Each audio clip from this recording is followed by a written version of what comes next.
Money. Let's talk about money. Money, you came here, money for your family, money for you. Like, just how were you guys trying to just build or generate income, build money, build wealth, trying to get stability So, here? so for us, as Jamaicans, we're big partner people. Mm-hmm. I was religiously a part of my partner groups until I was out of Sacred Heart, until I graduated Sacred Heart, pretty much. So any lump of money where you have, any lump of money where you don't get, it's from the partner. You work, you pay your partner, you pay your bills. That's how it was. My grandparents, they had a partner when I was growing up, and it's what we were used to. Explain to the people So what partner is. partner is a Jamaican savings plan where you give this one person, this one trusted advisor, your money, and it can range from, geez, now I think they're going up to 2 years. I could never do a 2 year partner, but I think you can range from anywhere from 6 months to 2 years, and you're giving this person either 100, 200, whatever the agreement is. You're giving them that money to keep, safekeep for you until the end of either the 6 month or the 2 years, and then you can request your lump sum. That's how I got now, Yes. right? Yes. Me couldn't do more than 1 year. 1 year for me was pushing it, but sometimes you gotta do what you gotta do. I know.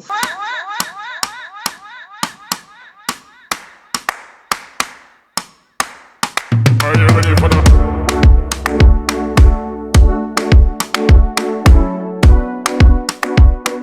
Welcome back to the studio here at Outlet Money 365. And I have the wonderful, my girl, Anya White Brown, aka Annie, because that's what I call her. That's what she's known as in her business. Annie, welcome to the show.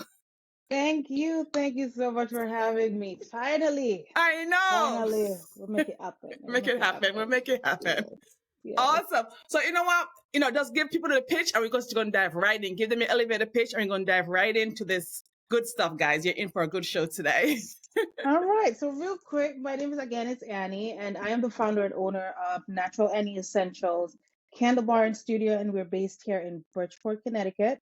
We are a soy candle company, and we also have a candle bar that's a part of our company, where we host weekly sip and pour candle making experiences. The first and possibly only at this point candle bar based in Connecticut. So yes, Yay! When every time you hear yes, say sip ma'am. and pour, and I see the pictures, I was like, has anybody ever poured anything on their hand? Like they got someone to sips Yes, in? yes, yeah. And believe it or not, especially the kids, they intentionally dip their fingers in to the wax because it's Oh, soothing. So yeah, so that happens too. do we have to sign a waiver coming in, especially if you bring in kids? Say, Yes, if you you do. dip your fingers, this is your responsibility. Yes, you do. So only smart. Your lawyers must be telling you, Annie, you better get these waivers in. I can't be sued, girl. I You can't can't be be sued. No, sued. no. I'm so happy you are here. And we're gonna dive right in because we're gonna see how you went from a different kind of company actually. And then you Yeah. start from your house, your basement, to your room, to the garage, and now you have your own spot and all that amazing things you're doing. But let's get to how you got here in America. How in the world did you end up in Connecticut? Come on, tell me that story. 2000 and Well, I got here in 2006. I was trying to come here for a very long time before then. Never worked out, but I got here in 2006. I grew up in Jamaica, grew up with my grandparents back home, did the whole high school, college bit back home. When I moved here in 2006, I came here on a student visa. So I came here to go to school, to go get your education, because that's all, that's all your Caribbean parents push. Go get your education wherever you got to go to get it. So when I came here on a student visa, did my 2 years at Housatonic Community College here in Bridgeport, and then I transferred to Sacred Heart, where I did my undergrad and my master's with Sacred Heart. Why were you trying to So come that's here? What was the American dream that you're looking for? Like, I know a lot of people, because I came here very young. So my parents had the dream for me, but how young? How young did you come? I migrated when I was 10.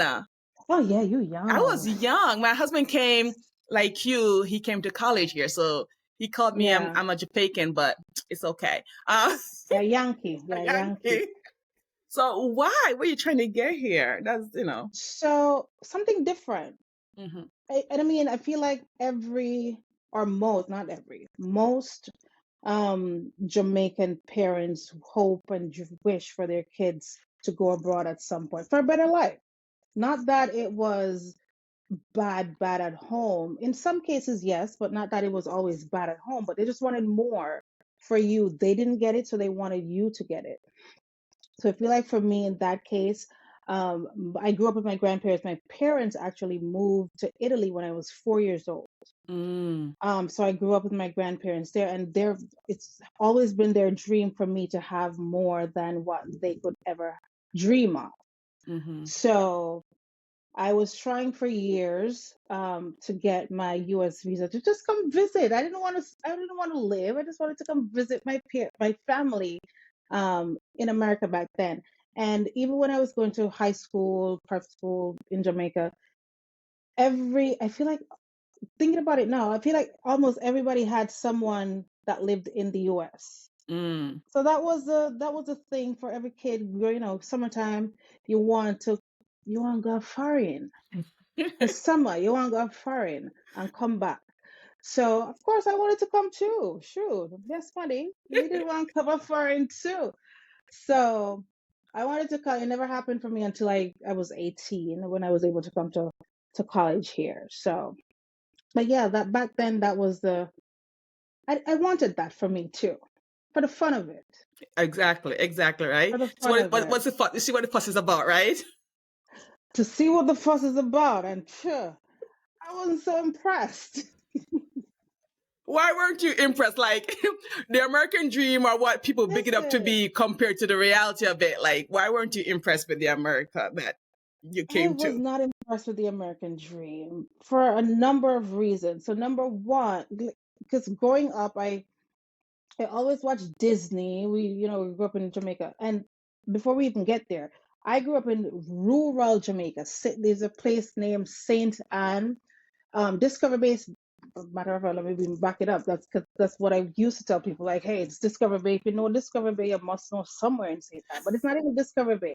The district that I grew up in was called Bethel Town. I Bethel know Town Bethel Town. District. Oh, you know Bethel? Which one? Because there's two. Oh, I don't know then. My father had a church in See, Bethel Town. Bethel Town, St. Anne or Yeah, Westmoreland? St. Anne, because I'm from St. Anne. So Hold on. Hold on. but I'm from Hold Gibraltar, on. St. Anne, close to Madras, close to Hold on. Revival? What kind of church? Revival. Girl, really? Yes. Bethel Town, Gibraltar, all of them bush up Yes. there, sir. Because Yes. I listen, this is Watone, mind all those blowing. What area. town? Wow, I didn't know that. I didn't know Yes. that about you. Okay, so you understand where I'm coming from at this Yes. point. So I grew up in Bethel Town. Nobody knew Bethel Town. There's a Bethel Town in St. Anne and the one in Westmoreland. Most people usually know the one in Westmoreland. But Bethel Town grew up in a revival church. As a child growing up, you don't talk about revival church No, because because people gonna say a Poco it's Church, right? yes, Wait, do you know my yes, father? My father is I Bishop probably do. Clark. They call him Pops. Yeah. Hold on, Yes, who's Bishop Clark? Bishop Clark. There's only one Bishop Clark with the open teeth in front. Stop, that's your father. That's my father. So so do you know then Bishop Benbow from Bethel Town? I know the name, I don't know the face because I left, but when daddy's talking, yes. Ask Daddy when you're done. Damn, this is wild. I know this is crazy, right? This never came up. Wow. So I know Bishop Clark very well. Um, Bishop Clark, my grandmother so my grandfather is one of the pastors in the church, in the revival church at Bethel Town. My grandmother was a deaconess. Really? So if you know anything about Bethel Town revival, you'd know my grandmother and my grandfather. Okay. I'm Bishop Benbow. Okay. But we can say that now. But back in the day, nobody would talk about revival because it was so taboo. Mm-hmm. If you were from a revival church, you have Coco, Mm-hmm. Obia, all that madness. Mm-hmm. Um, I don't remember how we got here, but But you know yes, what? That's aside, you know what? They're celebrating it now and recognizing us as a part of the original culture. And let me it tell was you. indoctrinated. I forgot the name of the organization that indoctrinated as a staple. So now it's recognized as one of our national treasures. Isn't that amazing? And fun fact too, as we're doing this deep dive back into our culture, the lady that's leading the revival, she's pioneering the whole revival thing right now. What's her name? Guthrie. Her last name is Guthrie. Her father, you know, Keith. If you're Yes, Pastor from the Guthrie down in Keith, Keith. Yes. Pastor Guthrie, yes. So Pastor Guthrie's Tishan Guthrie. Yes. She's the one that's leading the movement, bringing revivalism to the forefront now. This is like giving me Because goosebumps. Pastor Guthrie is one of the forefathers. It's Pastor Guthrie, Yes, my father. They're the individuals that hold the Pastor key. Guthrie. Yep, yep. Yes. You know, this is All these years we crazy. knew each other I and we forgot to just tell my discovering grandmother this about this. each other. I forgot to tell my grandmother this. Oh, Bishop Clark, doctor. This is crazy. But yeah, so I grew up in the revival church, did high school, with my, I went to Ocho Rios High School, Mhm. did my time there, and then I went to Brownstone Community College. I did the Discover Bay campus. So I did, my core schooling back home. So I mean, so that's why Metro Yadi. Metro Yadi. I went to school. I went to the Oh, whole. so okay, I let's did the talk about whole that, right? thing. Let's dive into that. So you came and you finished up some schooling here. Tell me, what was that experience like? Because it's a whole different world doing school here, especially Yes, college. So what was that? Did you yes. live on campus? Did you not live on campus? And how was that for you? So for when I went to Housatonic, I did 2 years at Housatonic. I did not live on campus. I took the bus. That was my first um, city bus experience. It was wild. I found like two friends, two very close friends. We got very close with them. They were also from Jamaica, very fresh here to Connecticut. We're trying to figure out how this new country work as students here. So we did the bus route. Going to school here for me, I feel like I had a slightly different school experience because people here, they're leaving high school, they're going to college. For them, it was, oh, let my hair down, I'm going to go frolic around. No, for me, that was not it. For me, we never get the education. We're going to work to get this education, and we're also going to work to get there. So while I was in school, I was probably working while I was at Housatonic, I worked two jobs to get myself through school. My parents were here, they lived here at that point. But me coming from Jamaica, we know so we work what we want. So yes, I'm going to work, send myself to school. My parents, they did help tremendously, but it was a thing for me. I had to do this. That's how it is. So I like my own money. I've always liked my own money. So we did that, did my 2 years there. And when I graduated, I transferred to Sacred Heart University, where I then did my undergrad in business administration and with a minor in psychology. At that point, I still wasn't even sure exactly what I wanted to be. I mean, at this point, do we even still know what we want to be? But that's the route I took. And then I did my master's in industrial organizational psychology at Sacred Heart.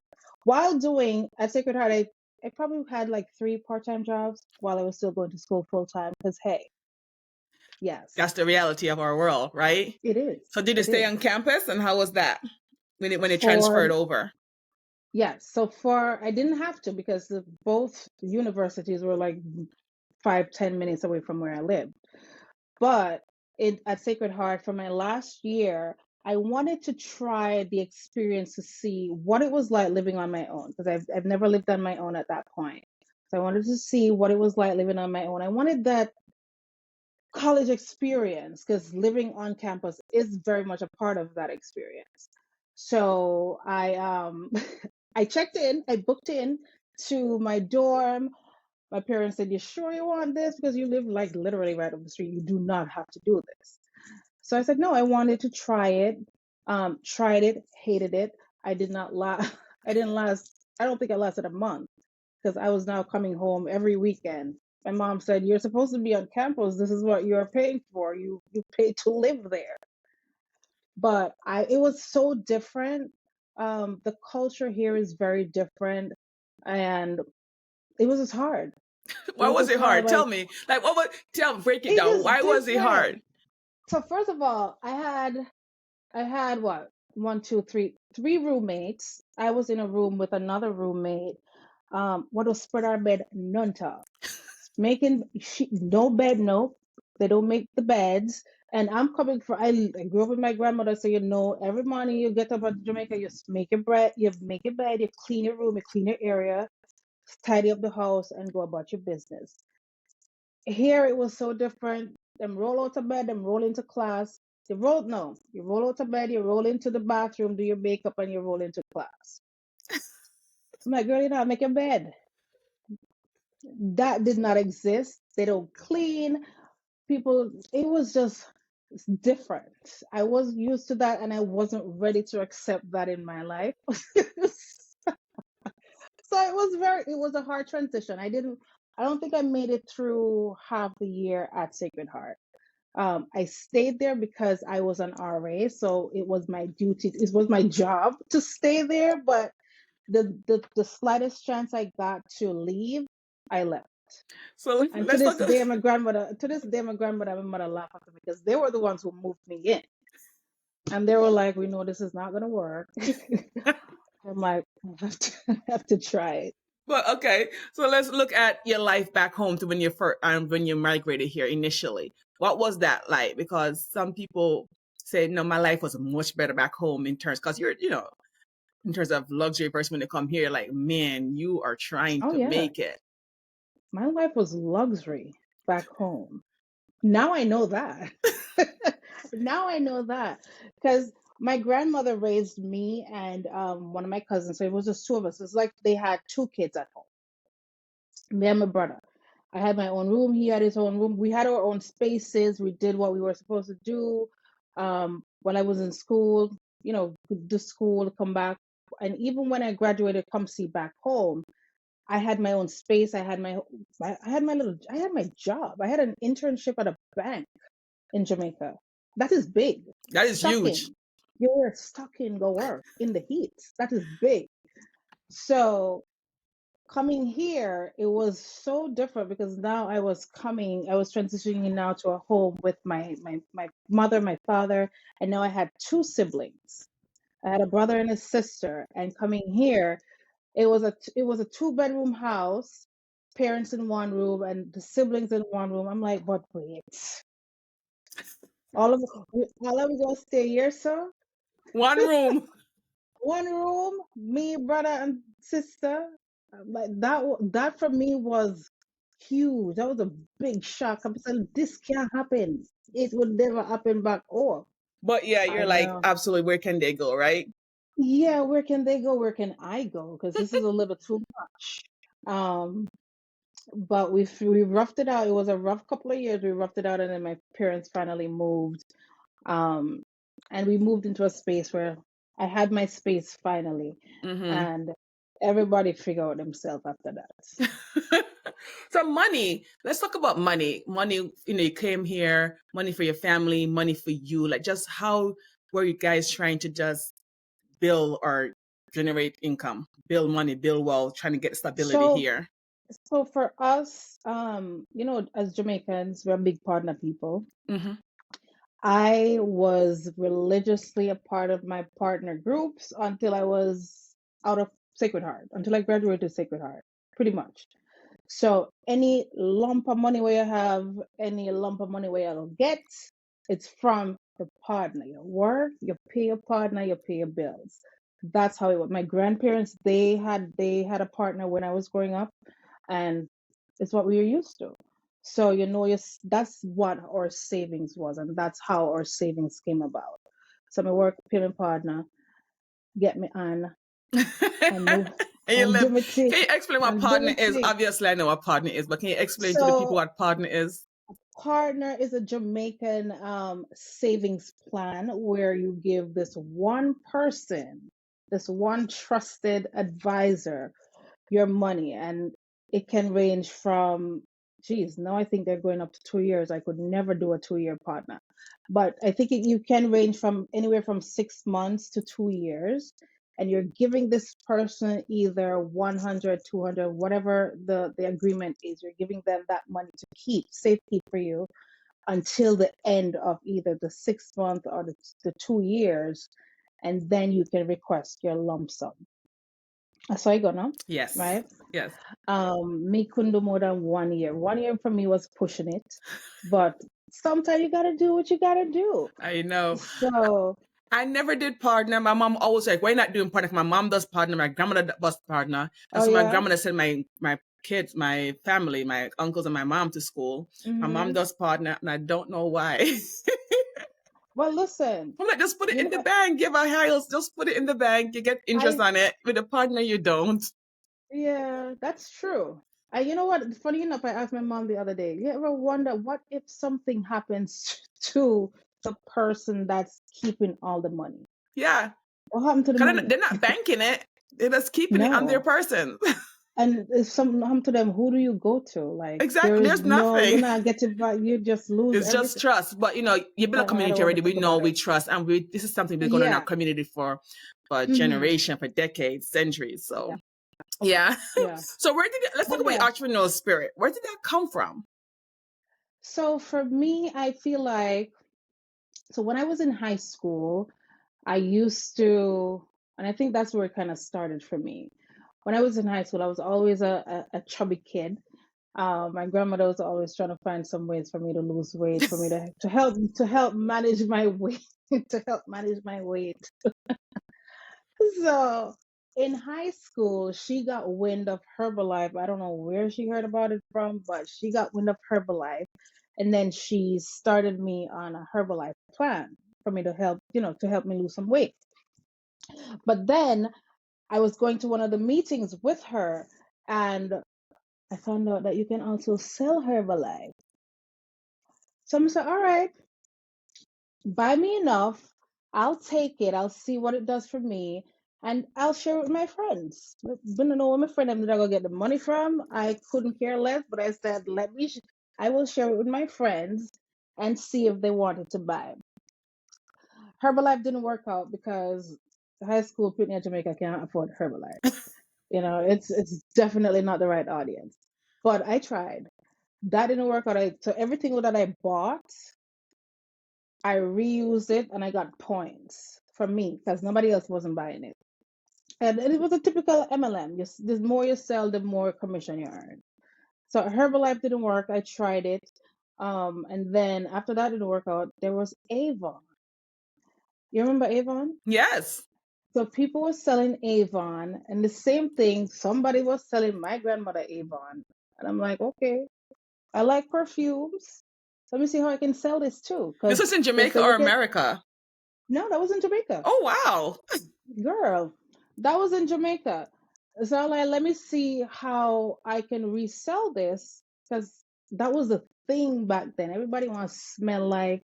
I don't know if you remember the little, like it was a little burgundy round lotion bottle, that little signature Avon set. So I tried selling that.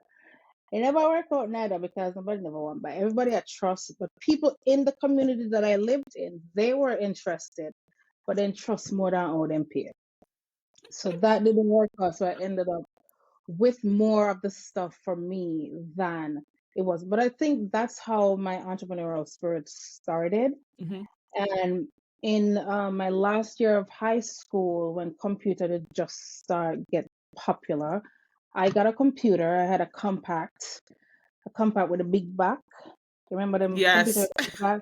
I got one of those from Quartz, with my little computer Oh my desk goodness. and my printer. And I was always into technology. I always liked learning about technology and doing different things with technology. So I figured out how to. A part of what I was doing back in high school was doing my IT classes. I loved my favorite class ever. So I started designing things. So for my church, as you know, with revival churches, every May we have our Every convention. you need the Yes, you need the uniform. they needed. Oh my God, I hated those uniforms so much. I hated those Blasphemy, costly uniforms so blasphemy, much. blasphemy. But with the convention, they were now doing programs Mm-hmm. because they needed programs. So that's how I started making programs for the church. And I was making a little project at school. And I don't know how it came about, but something to say, how can you make these programs for the people at church? Because they're buying them from somebody else anyways. And I was probably the only person in the community at that time that had a computer. So now I made one, showed my grandmother. She said, what do you think about this? This look nice. This look like the program that we've always used. She said, yeah, you made that? I said, yeah, I did. In the room on the big back computer. So we pitched it to Brother Pastor Benbow at the time, and he said yes. And I started making programs, brochures for the church. And I was getting paid. I was getting paid. Good job. So, so just looking back, I feel like these are some of the things that I did back then without even thinking. It Yeah, just, something that sparked you yeah. to, hey, maybe we could flip this. And I feel like that spirit has stuck with me um for a long time. For me, my mom used to send barrels, of course, and she still used to send those Yes. big tub of peanut butter, and we didn't like peanut butter. So I would go to school and sell it and sell it by the spoonful to my And a spoon? classmate. Spoonful. Look, I'm from Gibraltar. Leave me alone. A Yo, spoonful, and I was to who's sell gonna it, report you? and then Who's gonna report you? who's gonna report me? And then those stickers that people put on their book here. But she just send Yes. on lots of those stickers. I'm like, psst. And Oh like, my so the kids God. in school wanted them to look for their book to put on them, right? So I'm selling the stickers, like one for them book, One sticker, one one sticker. So I don't spoonful remember what I of used to sell peanut it. I don't butter. remember what I used to sell it for. It was such a long time ago, Yeah. but every time my mom Yeah. sent, I was to sell it. I was Yeah. come from the barrel, Barrel. I'm like Oh, sell it. But what's I'm one just biggest? glad that What's I'm one of your just glad biggest that money? barrel era went. What did you do to Will the not be barrel? the You didn't one. take the barrels? I did take it, but when I got here, I said, no, this is too much. I I told my mom the barrel generation will stop with you because me not pat no barrel. No, I'm not doing it. My grandmother still sell barrels. My mom doesn't. I don't. But my grandma Mm-mm. still send barrels back home. Nope. But what we're talking about that? What was one of your biggest money mistakes that taught you a great lesson? I think my biggest money mistake came when I started my business here in the US. Mm-hmm. Because I made money, I spend money. I made money, I spend money. There was no tracking of anything. Personal money was business money was personal money. There was no separating of anything. Mm-hmm. So everything just mix up. And then when the bills start to come and when the tax people them start to come and say, hey, where is this coming from? And report this to that. I'm like, what? It's the money. The money is the money. I didn't understand back then that it's two separate worlds. Mm-hmm. So my credit got messed up really quickly after I started my business because everything was on my personal, right? There was no separating anything, and you're overspending here. You borrow from this to pay that, and this. It was just a hot mess. And I tell people a lot of times too, like, yes, I went to business school, but going to business school and running an actual business is very, very different. Yes, it's not as organized, is it? It's not left and No, not debits it and has credits. not. It's two separate worlds. It's almost like two very separate worlds. So that's how I got in the money mess and just not knowing earlier on how to separate the two and how to go about and how to access. Well, even to this day, it's hard to access funding for your business, but even how to access and different ways you can use to access money for your business. So that was my mess up. So how are you rebuilding, or how have you rebuilt from that? How I'm rebuilding is keeping everything separate and hiring a professional to do the books, because I don't like the books. I'm the creative. I like to come up with new things. I love the marketing of my business. I love all the other aspects. I love the creating of my business. But when it comes to the books part, don't ask me nothing. I don't like it. It's not something that keeps me moving, Mm-hmm. So I hired, and this was not even too long. This was probably around 2019, when we were finally starting to get some steam behind the business, where it was like, all right, we did our taxes one year. The guy was like, what is going on here? What is this? You don't report anything. I'm like, I'm supposed to send you every receipt I get? I'm like, sir, nobody have time for that. So at that point, when we were, getting some serious traction, I figured, yeah, I am not going to be the person to handle this. So let's find someone to take care of this. So I have a bookkeeper and an accountant who handles. I'll easily send them all the things they need to get. But you I like still that. have your hands on the pulse. You know what's happening. Yes, you So be still have clear. to She do still that. knows what's going on with her Yes, money. you still gotta know, because hey, they play too.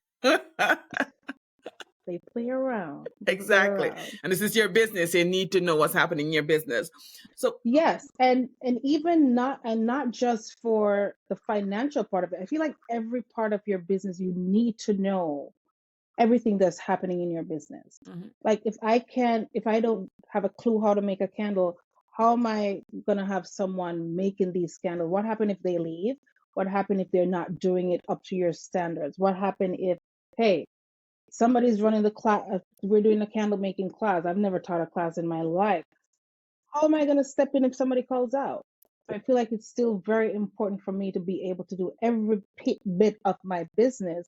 So when somebody come in, please understand that you are an addition to this team. All right. Boom. I know what happens. I know what happens. I know what's supposed to happen. So you are an enhancement to this team. I like You that. don't sink the ship. You don't sink the ship. The show will go on. And it may sound hard. I think I said it to someone the other day, and she gave me that look. It sounds harsh, but how much people you can trust to handle your business the way it's supposed to be? Mm-hmm. There's not many people out there that you can find to do that. So Mm-hmm. I feel like with every business owner, you have to understand how your business works for you to even tell somebody else how it's going to work, so they can, carry the torch while you're away or doing something else. How do you manage that, the challenge of people, having employees and having them show up and having the vision and buy into the vision of your It's business? hard. It's hard because, again, remember, I didn't start out this whole journey thinking this was going to be a thing. Because everybody, you start something, you try it out. You try it out to see if it works. So you don't really go with. I didn't start thinking about, hey, how am I going to deal with people coming to work, people not showing up, people not doing the things they're supposed to do. That I was just making stuff in my kitchen, right? I started making things in my kitchen, and then we evolved over time. And for me, luckily for me, I started by employing people in my family. So it was my mom. So if somebody's going to screw me over, number one, my mom, my husband, my dad, right? They're really less likely to screw you over than, anybody else out there. So it was understanding for that. They were my baseline. They were my trial and error, and to see, all right, I guess this is a thing now. I'm hiring mommy. Mommy gonna need our money. And I approached it at that point, and this was in not too long ago either. This was in when was COVID? 2020. Mm-hmm. This was 2020 when I hired my mom to start working with us legitimately, right? Um, how am I gonna handle this? Mommy, what time you come to work? Mommy, what time you leave? Mommy, how many candles did you make today? Mommy, are you doing the right portions? Are you doing this? Are you doing that? So I use that for me at that time as my practice ground to say, all right, how am I gonna deal with people outside of my family? And my family is tough. Very Jamaican people generally just tough. They're So I hard. figured, They're hard. girl, no room for growth, No, no grace. no, They don't do that. You either mess up fully or I are know. you good? But I use that time for me to, and with them to understand, mommy, mega clock you in the garage. I made my timesheet, mommy. Kindly check in when you come to work and kindly check in when you leave. Right? That gave me the practice to say, all right, when somebody else who is not related to me come in, how am I gonna handle that? Mm, So that was my stepping stone into kind of dealing with people and dealing with the HR portion of the business. nice. I like that. I like that. I'm in that Mommy don't stage myself. listen. And mommy don't listen. I They, know. they don't. Oh Lord, I know. I know. if you can manage your family working for you, you can do anything. Trust me. Them I tough. know. I know. I Them know. tough. So, what advice would you give an entrepreneur about balancing, their passion along with? I'll get my question here. What advice would you give new entrepreneurs about balancing their passion with what the customers actually needs and demands? Because, and let's back up a little bit, right? Yeah. Your first idea, your business idea was skincare. Hmm. So I know all this. Yes. I'm just going to make sure the audience know. Your first business idea was skincare, Hmm. and then you let that go, or you transform it, I should say, and then you It fully embrace the transitioned. your transition to candles. Yeah. So was that to me customer demand? How would you help entrepreneurs help them say, hey, look, you might have to let go of some things to be something Hmm. more? Yeah. So yes, I did. I didn't start out with candles. I started out doing skincare and bath and body products for my daughter, who was born with a condition called spina bifida and hydrocephalus. So I was after she had a number of surgeries at birth. When she came home, about a month later, her skin started to severely break out. The medication that we were getting wasn't working. My grandparents, they were here with me at the time. I'm like, what are we gonna do? Pretty much. And growing up with my grandparents back home, we fully immersed into bush oils, natural remedies. So we're like, oh, let's try. And back then, when was this? 2014. My daughter was born in 2014. This was also at a time where everybody who did a perm hair, that cut it off and I go natural. It was a natural movement that was heavily sweeping across the nation. Yes. So we said, all right, let's go back to our roots. We started mixing shea butter essential oils. I remember I did another MLM, very similar to, very similar to Herbalife and Avon. I started doing doTERRA, and they were an essential oils company. So I learned a ton through them about essential oils. And girl, when I tell you I was buying essential oils, I was buying essential oils. I love that so much. I did. There was a school out of Westport. They had a herbal school going on. I enrolled in that for a couple of months, and I got my certificate in aromatherapy through that. So now I had the certificate. I had all the oils. So now I was making all the things at home: bath and body skincare, everything for my family here. But I was making so much at that point where I had to start sharing it because there was no way the three of us was going to be able to consume all the things that I was making. Let me tell you, every Exactly. every bleach was out, every store bought soap was out. I was making everything, so I started sharing that with friends and family. They loved it.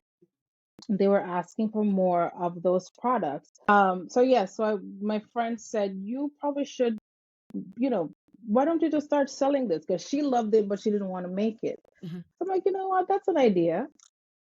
So the entrepreneur spirit kicked back in full force. I'm like, all right, I'm gonna make stuff. So I started making things, and I was listing them at that point on my Etsy shop. I had a little Etsy shop with about 10 things on there. So I was doing the face stuff, the body stuff. And when strangers started to buy it at that point, and then I said, all right, this may be a thing. So that's how the skincare Bath and Body line came about. And then in 2019, because we did a lot of pop-up shops back then to get the word out. And while we were me and my husband, we did a pop-up shop in Brooklyn. And while we were at that shop, there was a girl next to us that was selling candles, and we were selling all the Bath and Body stuff.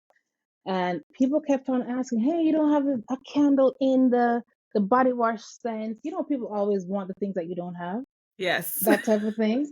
So that's exactly what it was. But all day they were asking for candles in something that smells like something else that we had.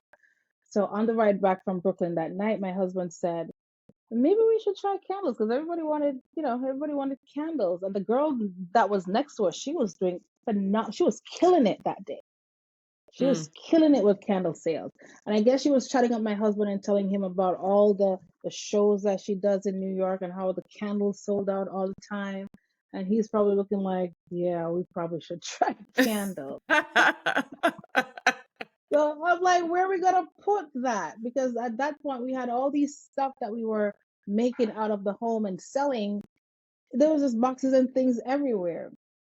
But regardless, that same night, coming up from Brooklyn, I bought a candle kit on Amazon.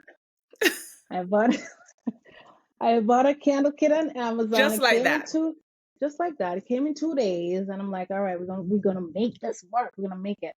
And it took a good while for us to get the candle, because anybody can make a candle, right? But is it gonna smell? Is it gonna burn how it's supposed to burn? So we took a while. It was a couple months to get the candle to where we wanted it to be, for it to be able to burn and smell. And when we finally got it to a good point, I said, all right, I feel like we're going to have to, let's test it now. Let's test the waters. And we introduced it to our then customers. They loved it.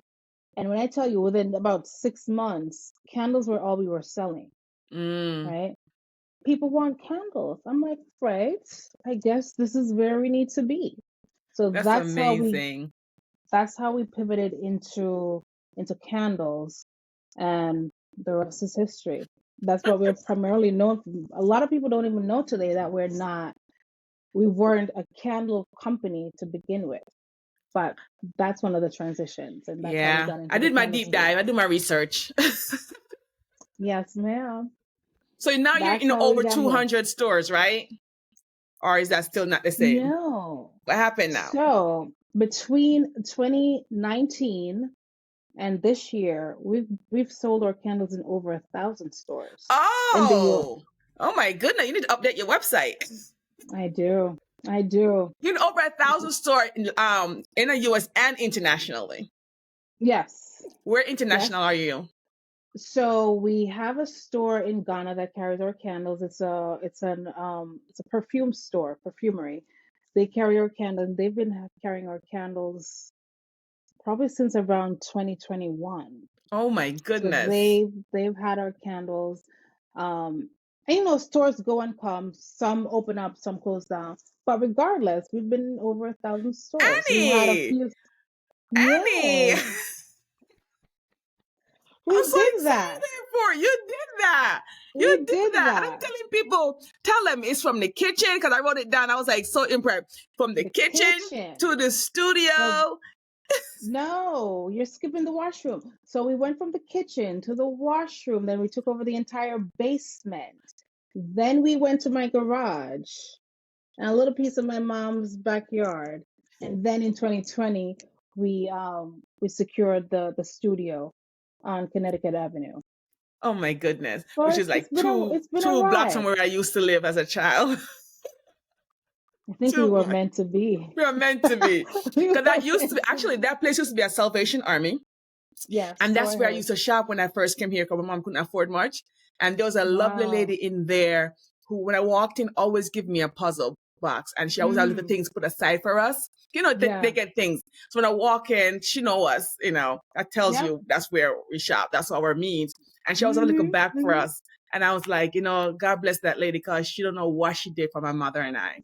and Yep. my Yep. sister. Yeah, the Yep. blessing that she put on us because we really couldn't afford, Yeah. and if you can't afford salvation, especially Listen, back in but the it's a day, things are tight, back in the day when everything was cheap. We could cheap, say it's cheap it's not now. We now when could it's call it cheap trendy, but now. back then when it was a Yeah. shame to go there back then.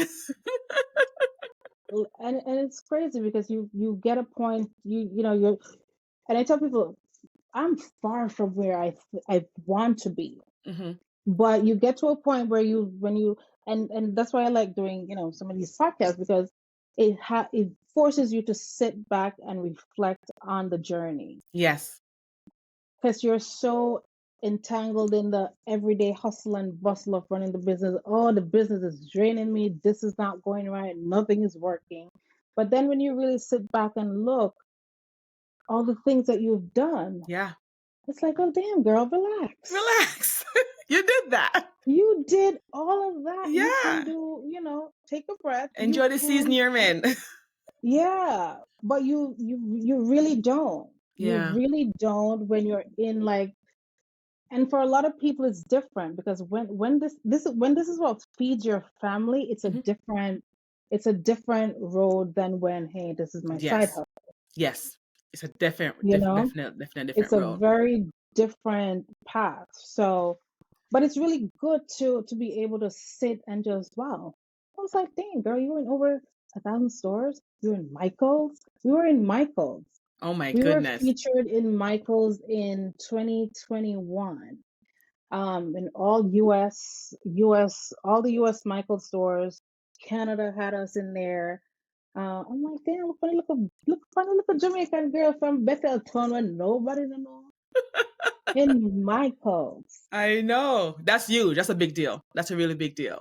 So tell Yeah. me, from keeping from that, in that lane, what do you want? I say candle name business again. And then what do you envision for it? Like, what do you want for all of this when all this is said and done? What is it that you Natural want? Annie Essentials. Natural Hmm. Annie Essentials is going to be a household name. Bam. It's going to be a household name. Yes, hey, everybody wants, the $1 million company. I want that too. But even in those years where we don't hit that million, I want people to still know the name and what we stand for and the quality products that we produce. Mm. I want my kids to be able to come and say Natural Annie Essentials. Whether at that point it's Natural Annie Essentials candles, it's Natural Annie Essentials candle bar, is Natural Annie Essentials restaurant, whatever it is, it's gonna be a household name, that stems from something that was so close and personal to me. That's And that's amazing. what I wanna, that's what I see for my future. So I love that. With your success that you're having, when now you hear the word money, 'cause back in the day, money used to mean three jobs, used to mean do whatever you need to get to where you want to Yeah. go, right? On the city bus, walking Yep. in the snow, freezing off in Bridgeport. Girl. When you hear the word Yes. money now, what the feeling do you get? What do come to When mind? I hear money now, I don't want that I don't want it to be rough. Mm. When I hear money now, I feel like I want to be able to serve people so much and above their expectations, whether it be through our services or our products. Money should just fall in our lap easily. Come raining. Because then you've built something, you've grind, you've did the blood, sweat, and tears to get to that point where I feel like at that point, your household name now, you're still producing quality products and services where if somebody want to go out in Bridgeport, I need them to say, hey, we're going to the candle bar. Like, Mm-hmm. where else would you want to go? And Mm. when you come here, if you want to spend an extra $100 or $200 with us, that's a no-brainer. That's no problem, because you see, when you come here, the feeling and the vibe and the experience that you get is going to be so rich. There Or you you would go. even want to pay more The value you're receiving. People pay for value. value. I They pay for do. value. I sure do. I pay for value. I sure Absolutely. do. And I go into stores with my kids all the time. And if me walk in and you do not greet me, I will walk out. No matter how much I want your product or your service, we are leaving. Because when you walk into my candle bar, listen, you are the prize, There and you we're go. going to treat you as such. Mm-hmm. Your family, the whole experience when you walk in, and I expect that for myself too when I go anywhere else, and I teach that to my kids. Like, you should be, so if you're spending your money, you deserve to be served top notch. Oh, I like that. I like that. Yes, Yeah, ma'am. I walked out from somewhere before because the person, I don't know if they're having a bad day, and I was like, "Are you having a bad day?" I had to ask. I'm Me like, "Are you not ask. having a bad day?" I'm like, "Okay, honey." I had my son with me. I said, "Okay, honey, let's go. Yeah, no, Let's I'm not go." gonna ask. And everybody have bad days. Yeah, Period. yeah. I If was you like, come to the "Okay." Black Candle Bar, trust me, we have bad days. Yeah. We have bad days, but the minute you step in that door, it's my responsibility to make you feel better. I'm gonna have to go put that aside. Whatever I have working on, I'm gonna have to go put that aside real quick, handle you, and then after you leave, then I could Pick it take back up about my later. bad day. Yes, I'll handle my bad day after that. There you But go. There you go. So something I yes, ask all my guests: what's one proverb or saying that and you're Jamaicans that your parents I use got to lots. provide guidance and support growing up? Money take you through the world without a penny. Mm. Break that down. Money will carry you through this entire world without a penny. Manners, respect. I grew up with, again, my grandparents, and they instilled that in me from a very early age. And what that basically means is, hey, you can go out there tomorrow in the biggest or the smallest situation, and because you have manners and respect and you are cordial, people will help you. People will help you, and that can take you further than $100 can in a day. Yes. Good morning, hello, hi. Do not approach me if you can't say that. It costs nothing, Nothing. absolutely nothing. And that's one of my biggest pet peeve, even with running a business. Like, people will think they can haul and pull you from every angle without being decent. Don't ask me for nothing if you can't tell me good morning, hello, how are you? Don't even ask me how are you. Say hi. Yeah. I teach my kids that all the time. I say respect and manners Yeah, get you everywhere.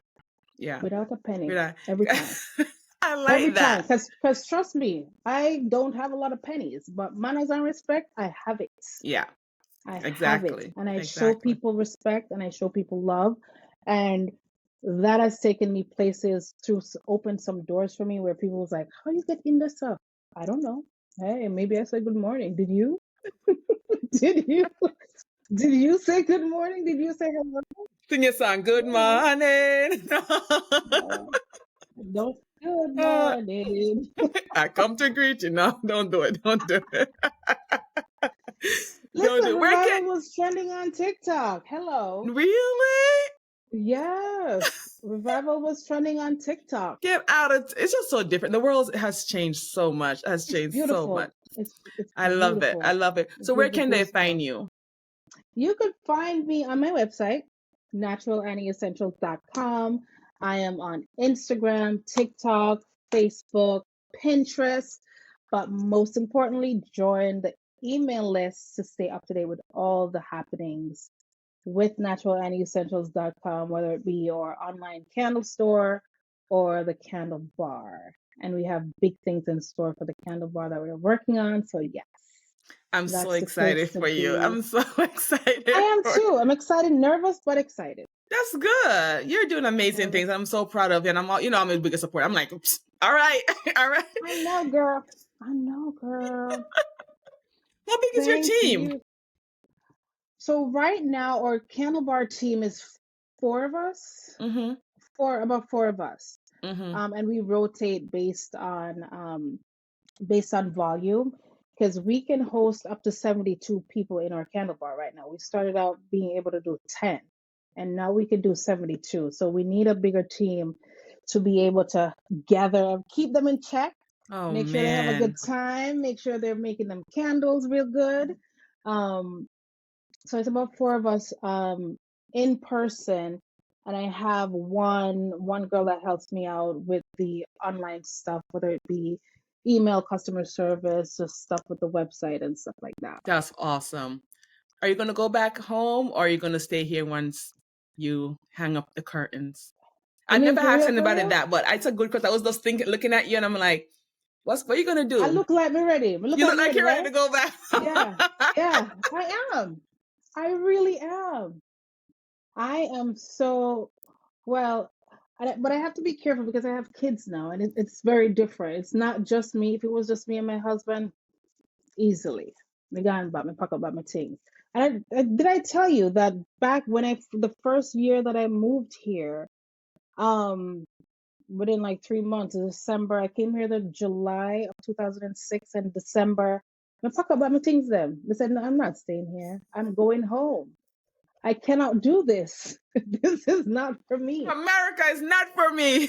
No, America is not for me. My grandmother, she called every prayer meeting. She called our brothers and sisters and then pray and say, oh, help me, tell Annie to stay. And I did.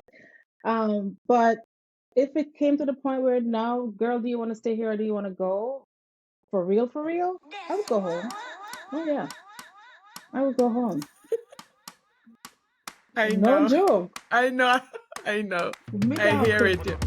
I But would look go at back all up into the hills. Into the hills. into I the would. hills from whence cometh thy help. I'm so Exactly. I'm so proud of you. Look at everything that you have done, and God have blessed you tremendously. I'm so happy for you. Yes. So Yes, thank you so much for Thank blessing you. us in the studio. Yes. Thank you for rolling through.